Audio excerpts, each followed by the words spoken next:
अस्सलाम वालेकुम गाइस, क्या हाल है। आज के व्लॉग का इब्तिदा करते हैं नमाज फ़जर से। माशाल्लाह आज ईद का दिन है।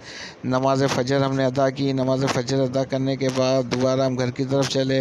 आपको पता है ईद की नमाज़ से पहले नमाज फ़जर भी अदा करनी चाहिए। ऐसे तो हर नमाज़ अदा करनी चाहिए, लेकिन नमाज फ़जर की जो है ना फ़जीलत ही अलग है। तो वहाँ से चल रहे थे, माशाल्लाह सुबह सुबह का दिन था। सुबह सुबह ही जो है ना सूरज निकला था, बहुत अच्छा माहौल लग रहा था। तो मैंने इसके कुछ मनाज़िर ले लिए। मैंने आसमान वगैरह भी बहुत अच्छा खूबसूरत लगा था, सुबह सुबह का मंज़र था। तो यहाँ से गुज़रे तो मैंने कहा चलें यहाँ की भी थोड़ी जो है ना वीडियो वगैरह आपके साथ शेयरिंग करते हैं। ये हमारे मेमन कॉलोनी में ना फैसल बेकरी है, बहुत अच्छी मिठाई होती है इनकी भी, बहुत ज़बरदस्त मिठाई होती है। तो यहाँ से गुजरने के बाद नमाज़ फ़जर अदा करने के बाद हम घर पे पहुँचे। घर पे गया तो सारे सो रहे थे घर पे, क्योंकि सुबह सुबह का टाइम था। हमने नमाज़ फ़जर अदा की तो 6:45 हो गए थे। फिर मैंने कहा अभी हमारे ईदगाह ग्राउंड में 8 बजे की जमात है, तो 8 बजे की जमात मैंने पानी गर्म रख दिया। तो फिर 7:15 हो गए। नहा के मैं घर से बाहर निकला नमाज़ के लिए। ईद उल फ़ितर की नमाज़ के लिए मैं घर से बाहर निकला। तो मैंने कहा चलें ईद की नमाज़ के लिए चलते हैं ग्राउंड की, ईदगाह ग्राउंड की तरफ, क्योंकि ईदगाह ग्राउंड में हमारी तरफ नमाज़ होती है। तो सारे भाई, सारे हज़रात जो है ना वो भी ईद की नमाज़ अदा करने के लिए जा रहे थे, तो हम भी साथ साथ जा रहे थे। ये तो ईद की ग्राउंड में जब पहुँचे तो माशाल्लाह बहुत ज़्यादा आवाम थी। जब वहाँ पे मैं पहुँचा तो देखा तो माशाल्लाह इमाम साहब जो है ना, जो पहले भी मैं आपसे ज़िक्र कर चुका हूँ, माशाल्लाह बहुत जो है ना ज़बरदस्त बयान वगैरह करते हैं। अच्छा बयान वगैरह चल रहा था। तो थोड़ी देर थी जमात खड़ी होने में, मैं 8:20 कम पे पहुँचा। 8 बजे की जमात थी। तो ये बयान वगैरह कर रहे थे। फिर इन्होंने सारे जो नमाजी भाई हैं जितने भी हैं उनको जो है ना नमाज का तरीका बताया। नमाज का तरीका बताने के बाद जो फिर है ना नमाज वगैरह हमने अदा कर दी। फिर दुआ करवा रहे थे इमाम साहब। दुआ वगैरह भी माशाल्लाह इन्होंने मुल्क की सलामती के लिए दुआ करवाई, सब बीमारियों के लिए दुआ करवाई, जो दुनिया से रुखसत जो हो चुके हैं उनके लिए दुआ करवाई। माशाल्लाह इन्होंने आज जो दुआ करवाई वो बहुत लंबी दुआ करवाई थी। बहुत मज़ा आ रहा था इस ग्राउंड में। हालांकि गर्मी बहुत थी, लेकिन फिर भी बंदा इबादत में होता है तो पता नहीं लगता है। तो अपना क्या नाम, फिर ना दुआ वगैरह से फारिग हुए, फिर सलातो सलाम वगैरह हुआ। सलातो सलाम में भी जो है ना देखें बहुत आवाम का जो है ना हुजूम का अलग ऐसा अमूमन होता है कि आवाम जो है ना चली जाती है, लेकिन अमूमन ऐसे होते हैं कि बोलते नहीं हम सलातो सलाम भी अदा करेंगे। सबने सलातो सलाम वगैरह भी अदा किया। सलातो सलाम के बाद फिर फारिग होने के बाद तो उन्होंने ना सब आपस में हम लोगों ने मुसाफा वगैरह किया, सबको ईद मुबारक दी, सब ने ईद वगैरह मिले। ईद वगैरह मिलने के बाद जो है ना फिर मैं भी एक जो हमारे हैं माशाल्लाह पहले इत्तेकाफ़ में भी बैठे थे, उनसे भी मैं ईद वगैरह मिला। अभी ये भी सामने आएंगे, अब देखें माशाल्लाह। बस वो कहते हैं कि अल्लाह सबको सलामत रखे। देखिए हमें भाई से भी ईद वगैरह मिले। ईद वगैरह मिलने के बाद मैंने कहा चले इमाम साहब से भी मिलते हैं। इमाम साहब के पास तो बहुत रश होता है, आपको पता है एक एक बंदे से मिल रहे होते हैं, लेकिन फिर आखिरकार मेरा नंबर आया।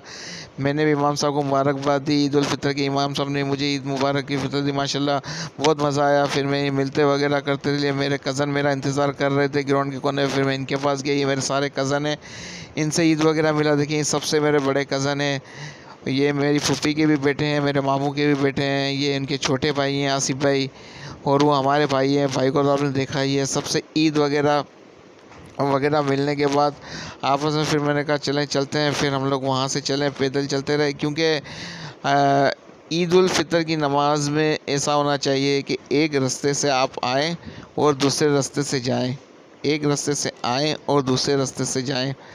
तो हम लोग चलते रहे, गप वगैरह भी करते रहे। और माशाल्लाह ये तो आपको पता ही है मेरे दोस्त वगैरह भी हैं।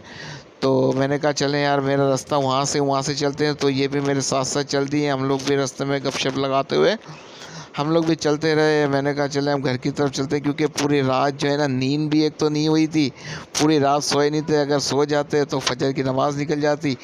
तो फजर की नमाज़ निकल जाती तो फिर आपको पता है फिर उसमें 1-2 घंटे का ही टाइम था, तो उसमें नहाना वगैरह भी था, तो इसलिए मैंने सोया नहीं। ये वही मार्केट है, देखें कल को इतनी रौनकें लगी हुई थी इस मार्केट के अंदर, आज इस मार्केट में कैसा सुनसान पड़ा हुआ है। हर चीज़ का एक वक्त होता है। मैं घर पे पहुंचा, घर पे आने के बाद मैंने अब्बू के हाथ चूमे, अब्बू से गले वगैरह मिले, मैंने अम्मी के हाथ चूमे।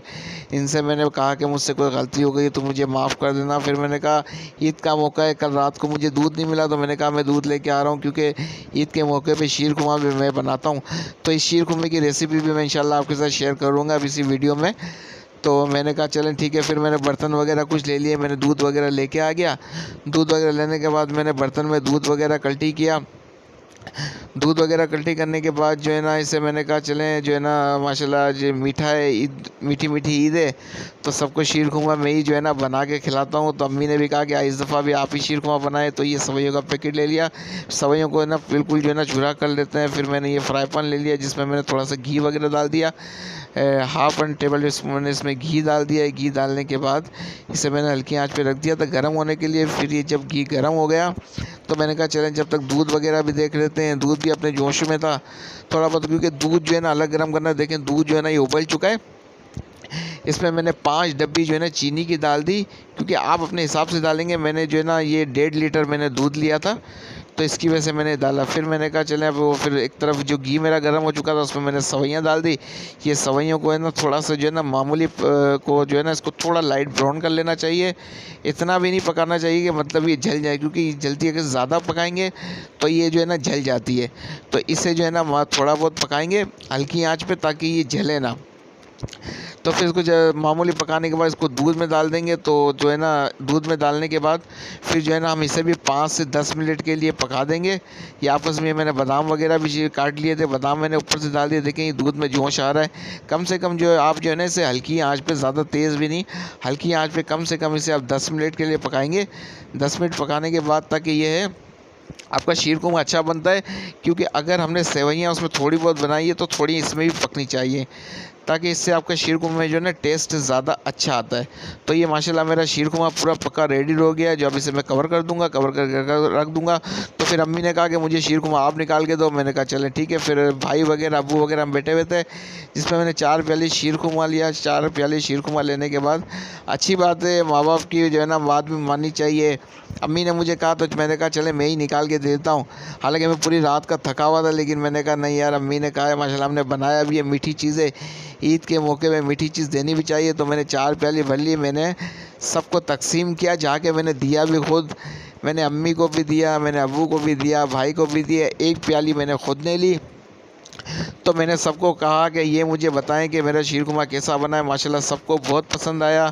तो गाइस आज का व्लॉग मेरा बहुत सारा आप मुझे बताइएगा। मेरी तरफ से सबको, मेरे जितने भी व्यूवर्स हैं, मुझे चाहने वाले हैं, सबको मेरी तरफ के दिल की गहराइयों से ईद मुबारक।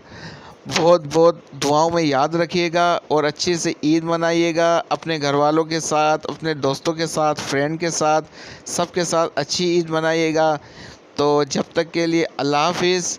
मुझे अपनी ख़ुसूसी दुआओं में याद रखिएगा। आज का व्लॉग था मेरा यहीं तक।